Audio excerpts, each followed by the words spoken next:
तारीख थी 8 दिसंबर 2021 की। सुबह का वक्त था। देश के पहले सीडीएस यानी chief of defence staff general Bipin Rawat अपनी पत्नी और सेना के अधिकारियों के साथ सुबह दिल्ली से एयरफोर्स के स्पेशल हेलीकॉप्टर Mi-17 में बैठे थे और ये समय था 8:47 का। इस पूरे दल में 14 लोग सवार थे। इन्हें अपने नियत समय पर तमिलनाडु के सुलूर एयरबेस पर उतरना था। दोपहर के 11:34 पर तमिलनाडु के सुलूर एयरबेस पर इस हेलीकॉप्टर ने सही सलामत लैंडिंग की थी। यह जगह तमिलनाडु में थी और फिर इसी सुलूर एयरबेस से सीडीएस सहित पूरे दल को तमिलनाडु के ही वेलिंगटन जाना था। असल में तमिलनाडु के सुलूर और वेलिंगटन के बीच की दूरी 87 किलोमीटर थी। असल में बिपिन रावत और पूरे दल को ऊटी के पास ही मौजूद Wellington defence services staff college में एक लेक्चर देने के लिए जाना था। उसके बाद ये हेलीकॉप्टर 11:48 पर सुलूर एयरबेस से वेलिंगटन के लिए रवाना हुआ था। थोड़े समय बाद ही तमिलनाडु का नीलगिरी जिला आता है, जो कि एक घना जंगल था।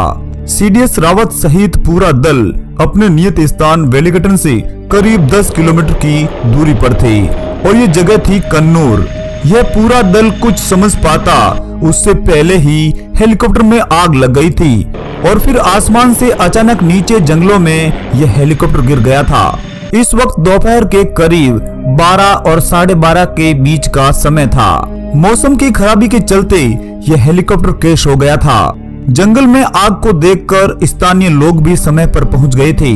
जहां पर यह हादसा हुआ था वहां पास में ही रहने वाले कुमार नाम के एक युवक ने हेलीकॉप्टर को दुर्घटनाग्रस्त होते हुए देखा था। द न्यूज मिनट्स की रिपोर्ट के मुताबिक हेलीकॉप्टर नानजप्पन चथिराम इलाके के कटेरी पार्क में दुर्घटनाग्रस्त हुआ था। जमीन पर मौजूद एक प्रत्यक्षदर्शी ने एक तेज आवाज सुनी और फिर उसके बाद एक हेलीकॉप्टर को आसमान से ही जलती हुई लपटों में देखा था और फिर उसके बाद देखा कि 3 से 4 लोग हेलीकॉप्टर से जलते हुए गिर रहे थे। तब तक भारी संख्या में भीड़ भी इकट्ठा हो गई थी और फिर उन ग्रामीणों ने कंबल और रजाई के जरिए जले हुए लोगों को इकट्ठा किया था। इस तरह इस दुखद हादसे के चलते हेलीकॉप्टर में सवार 14 लोगों में से 13 लोग जलकर शहीद हो गए थे।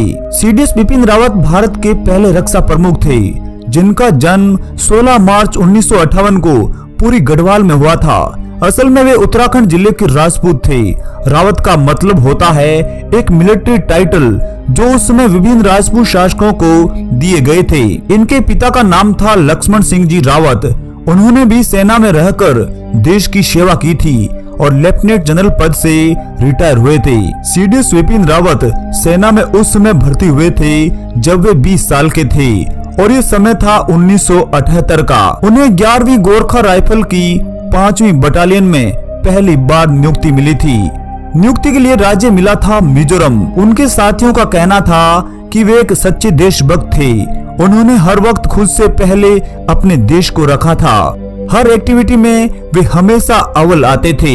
इस तरह देश का एक सच्चा सपूत देश के लिए ही शहीद हो गया था। दोस्तों, यूनिक डिस्कवरी टीम शहीद सीडीएस बिपिन रावत और उनकी पत्नी सहित पूरे दल को सच्ची श्रद्धांजलि देता है। जय हिंद, वंदे मातरम।